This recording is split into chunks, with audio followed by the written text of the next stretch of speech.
opposition campaign rally brought to a violent and abrupt end. This is how alleged ZANU PF affiliates reacted to a political party only 2 weeks old. The newly formed Citizens Coalition for Change says 2 of its supporters died, 16 others were hospitalized, and many more were injured in this attack. The police, however, have confirmed only 1 death. The turnout at CCC's inaugural rally a week earlier in Harare seems to have emboldened its supporters and given opponents pause for thought, or even worse. Arrests of the alleged attackers have been made, but historically, these often do not result in prosecution or justice under the law. Those are the screams of CCC supporters being beaten by police inside a police station for what the police termed traffic violations. On February 18th of this year, 13 CCC supporters were arrested while advertising the party's launch rally the coming weekend from their cars. The police deemed this to be illegal. As if their torture in police custody was not enough, the accused were forced to spend the weekend in jail before they could apply for the bail. The presiding officer at the Harare Magistrates Court declared she was too tired to continue.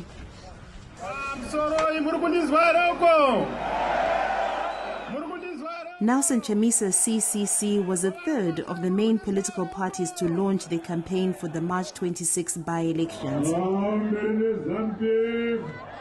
The ruling party, ZANU PF, was the first with a rally in Harare's Epworth on February 12th. The same day, the MDC Alliance also held a rally in Harare, but both events passed without any untoward occurrences. So, Mr. Kagoro, what were, in your view, I asked Zimbabwean political analyst Brian Kagoro what he thought were the key differences between the approaches of the 3 rallies. Main features, I think, were the demographic turnout. The second was the numbers, and the third was the energy, the vibe, and the fourth was the messaging. So the MDC Alliance launch was poorly attended, but there were attempts to steer away from any messaging that would be seen as attacking anybody else. There was an attempt to offer an attack on the establishment and present itself as a true alternative. And then ZANU PF, there was an attempt to portray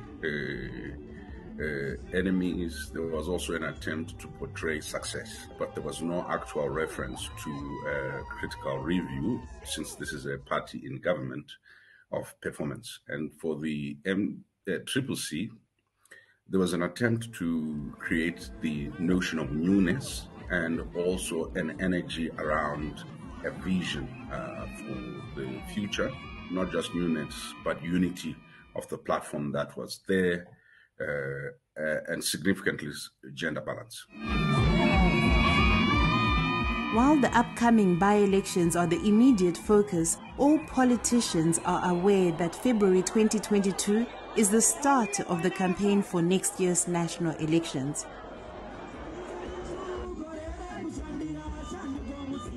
Nelson Chamisa launched his CCC party on the eve of the by-elections, leaving some to wonder if this new party brings with it new ways to tackle old problems. Will the party cope with ZANU PF's ability to manipulate just about everything in its favor? One of the most obvious areas of manipulation is the state media.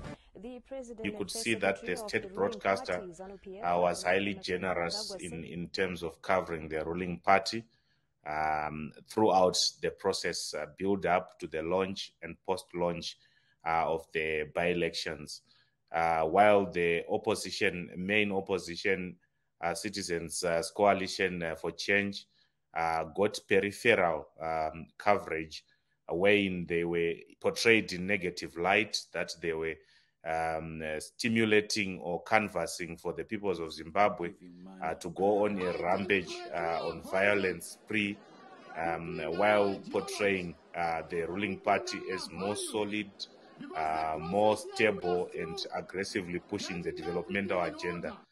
They also gave a fair coverage of what is termed generally in Zimbabwe as the loyal opposition of Senator Douglas Mwanzora. While the partisan behavior of the police and the state media is the most visible obstacle that the new opposition must overcome, the country's electoral commission has a proven reputation for being manned by military personnel and answerable not to the constitution but to the ruling elite. Mitigating this institutional bias will be the greatest challenge to the Citizens' Coalition for Change if they hope to demonstrate that they learned the lessons of their opposition predecessors over the past 22 years.